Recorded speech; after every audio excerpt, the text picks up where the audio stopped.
funtzio baten eremua eta ibiltartea. Hemen ikusten dugu funtzio bat, kasu honetan zuzen bat, eta zuzen honetan badaukau puntu bat, A, B puntua. Horrek nahi du esan, A, X denean, I, B da. Dakigunez, funtzioak ere adierazten dira horrela, eta ikusten dugu, iren balioa beti dagoela X balioaren menpe, edo funtzioan. Adierazteko AB funtzio honetan dagoela jar dezakegu B berdin F A. Hau da, X A denean I B balioa hartzen du. Hemen ikusten dezuen bezala.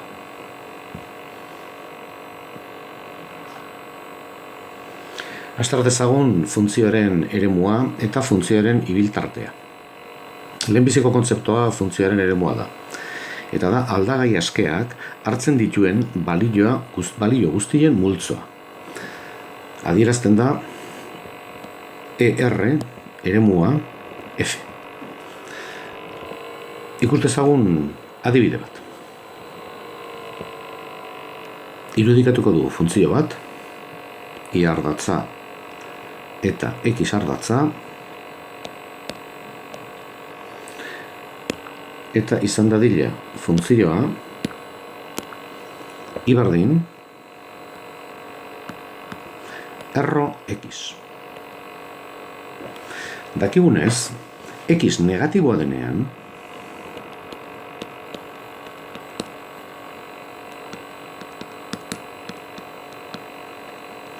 I ez da existituko, ez dago. Kasu honetan, zeta zenbaki negatiboen erroa ez da existitzen. Igual zaigu ze zenbakia jarri, baina negatiboa baldin bada, I ez da existituko.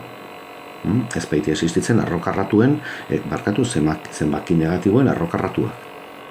Beraz, margotuko bagenuke funtzio hau, lortuko genuke horrelako zerbait. Baina ikusten dezue, X negatiboentzat funtzio ez dela existitzen, ez dago funtzio, ez goran, ez beran. Aldiz, X positiboa denean, funtzioa badago beti goran. Beraz, esan dezakegu eremua, funtzioaren eremua, dagoela 0 puntutik eskubialdera, 0tik plus infinitora. Gogoratzen bat zate plus infinito eta minus infinito beti jartzen da, tarte irikia. Eta X 0 denean, ze balioa hartuko du luke ik, erro 0, eta erro 0 da 0. Beraz, X 0 denean, I badago. Beraz, 0 sartzen dugu, eremuan eta horregatik jartzen dugu, tarte itxia. Kontzeptu nahiko berdina aplikatzen zaio funtzioaren ibiltarteari. Funtzioaren ibiltartea adieraziko dugu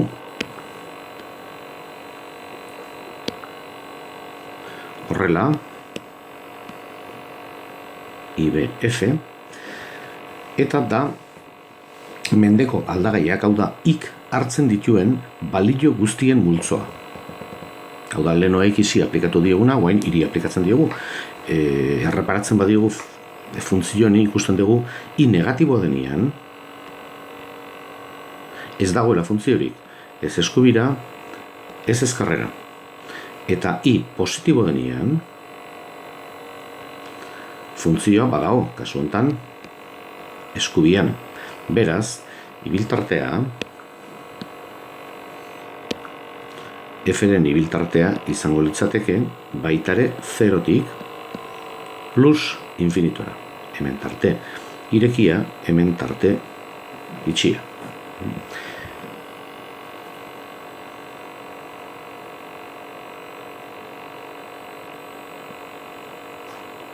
Ikus dezagun adibide bat.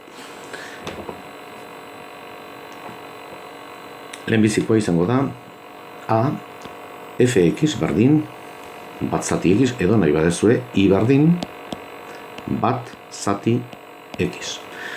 Kalkulatzeko honen izateremua, honen eremua, pentsatu behar dugu gauz batetaz, eta da izendatzailea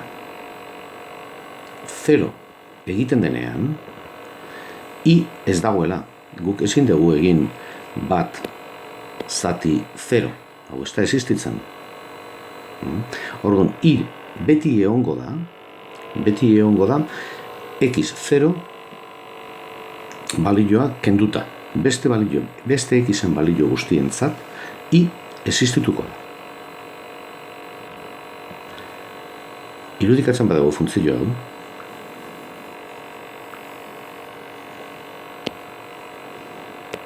i berdin bat zati x, lortuko dugu horrelako zerbait.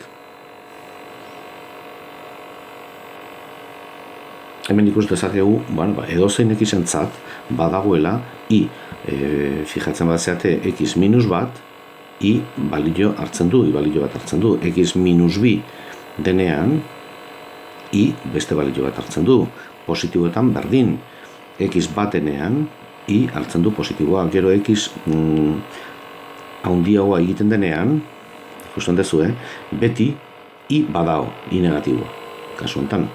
Baina, x 0 balioa hartzen du nian, 0 balioa, i ez da existitzen. Ez dakigu nola jun, edo gora jun, edo bera jun, baina ez goitik, ez behitik, funtzioa ez da 0ra iritsiko. Orduan, esan dezakegu, funtzio honen eremua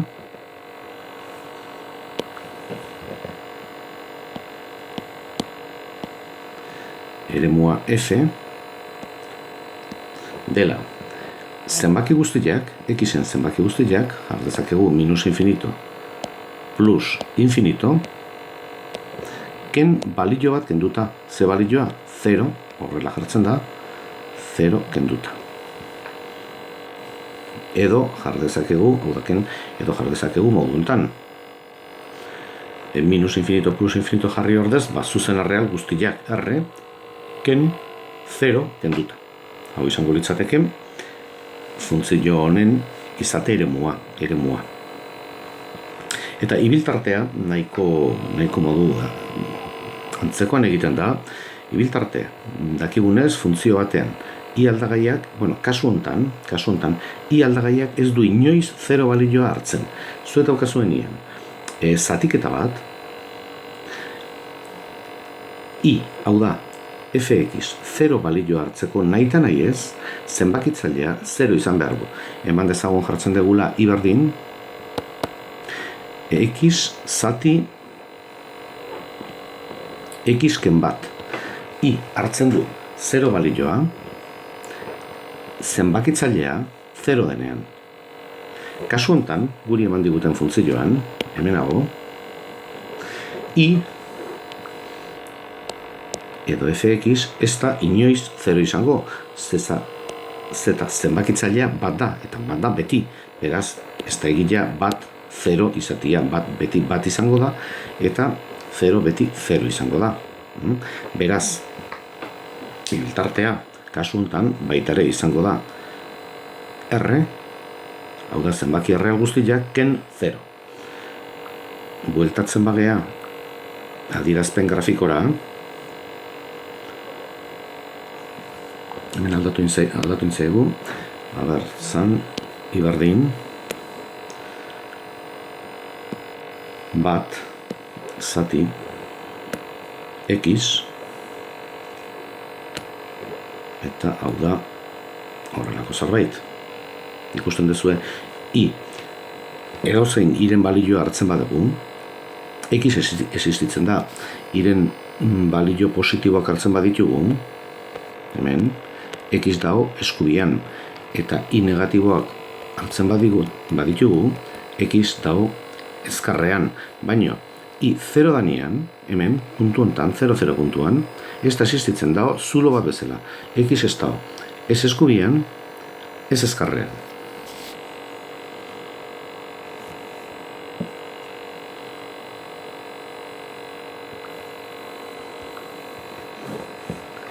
Ikuste ezagun beste adibide hau, eskubikoa. Ematen digute adierazpen grafiko bat, eta eskatzen digute zein dan ibiltartea eta eremua. Bueno, ikus dezagun funtzio hontan.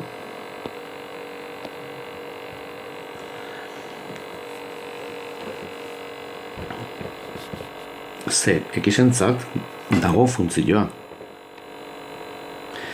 Itxuraz, hemen funtzio honek segituko du ezkarraldea, ez dakigu nola, baina segituko du, eta hemen eskubitikan ere jarraitzen du, suposatzen da.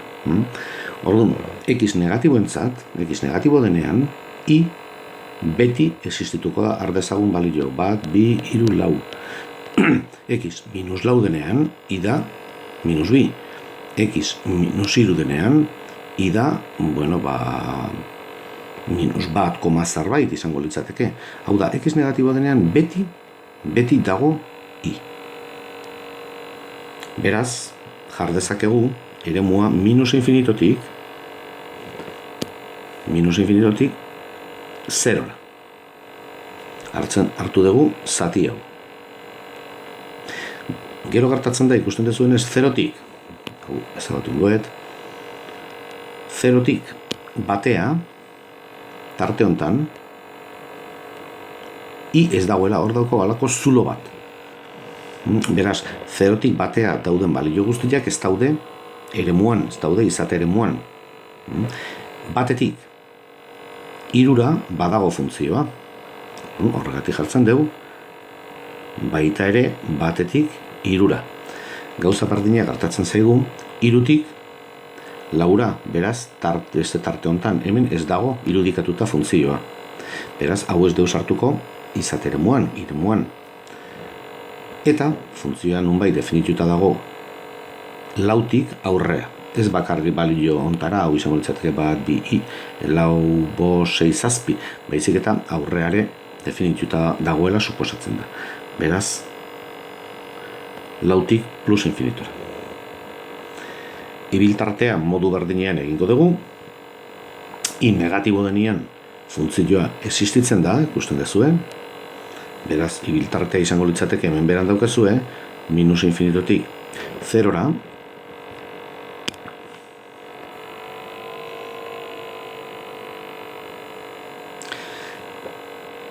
Zerotik batera funtzioa ez da existitzen, hemen daukau zulo bat, zerotik batera. Existitzen da, I bat denean funtzioa dijoa hemendikan honeaino, baina batetik pasatzen danean, ja ez dago irudikatuta funtzioa. Beraz, bakarrik definituta dago bat puntuan. Horregatik jartzen dugu, hau, minus infinitotik zerora eta bat puntuan. Puntu bakarra dagoenean jartzen da, bat edo 2 puntu daudenean jartzen da giltzen artean jartzen da.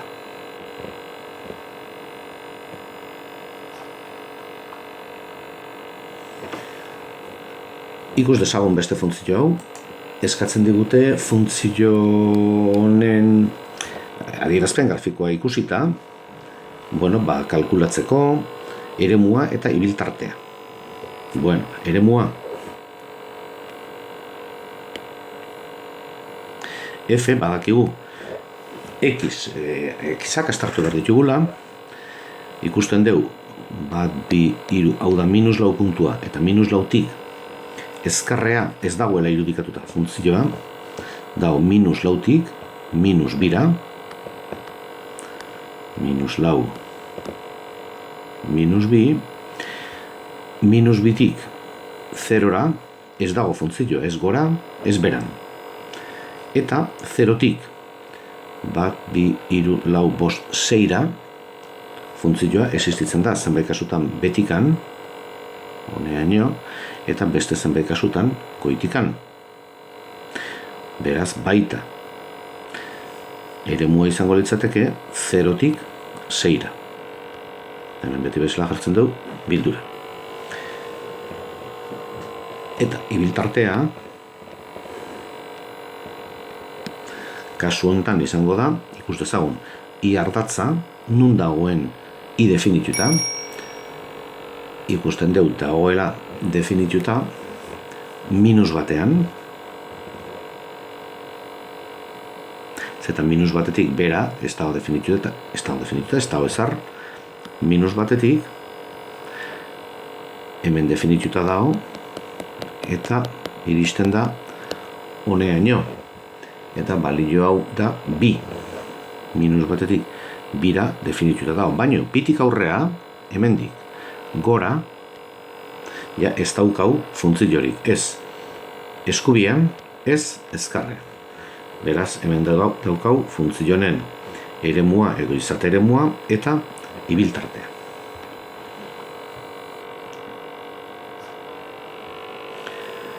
Bukatzeko, kalkulatuko dugu funtzio honen izate eremua edo eremua eta ibiltartea.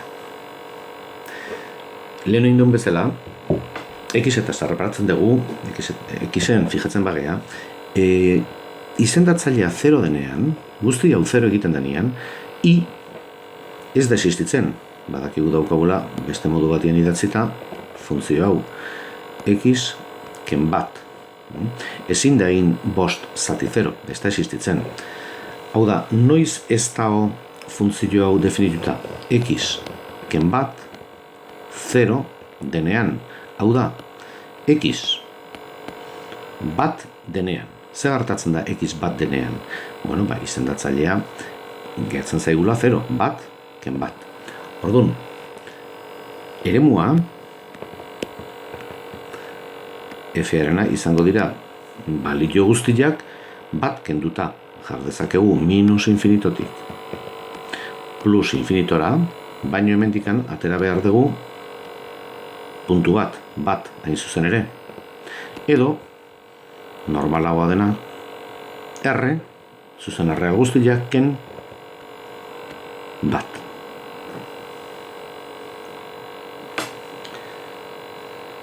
Ibiltartea,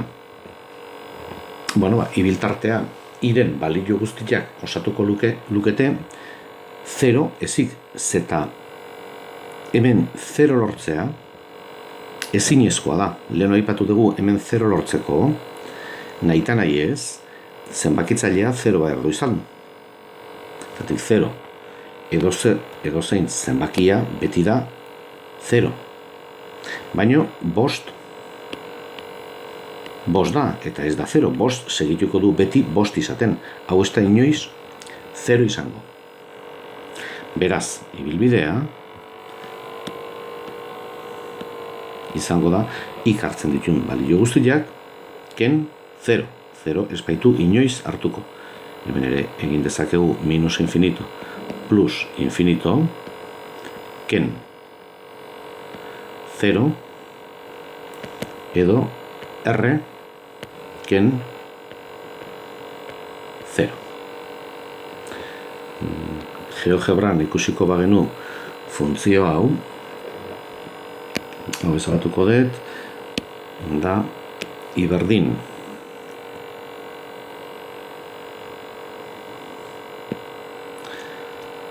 bost zati X ken bat. Funtzionen adierazpen grafikoa horrelako zerbait izango litzateke. Ikusten dugu X bat denean antzematen da X bat izango litzateke hemen funtzioa ez dala existitzen dago horrelako zulo bat aldatu intzaiten balio barkatu nahi nun jarri I berdin bost zati X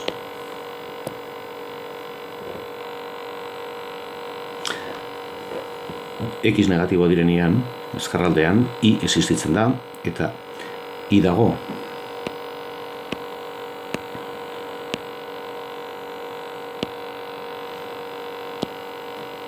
funtzioa zan f iberdin bost zati x-ken bat hauseko funtzioa, bestea kendu ingoet, hau gara jarriko dut. Bueno, hau da aurrian geneukana, esaten ez zuen x negatiboa direnean, i beti existitzen da, x 0 denean, i existitzen da baita, baino hemen x bat denean dauka horrelako zulo bat. Eta i aldagaiari dagokionez, beti dago definituta 0 puntuan izan ezik, 0 puntuan izan ezik, ez dago funtzioa, ez eskubian, ez ezkarrean, dauka horrelako gakoen artean zulo bat.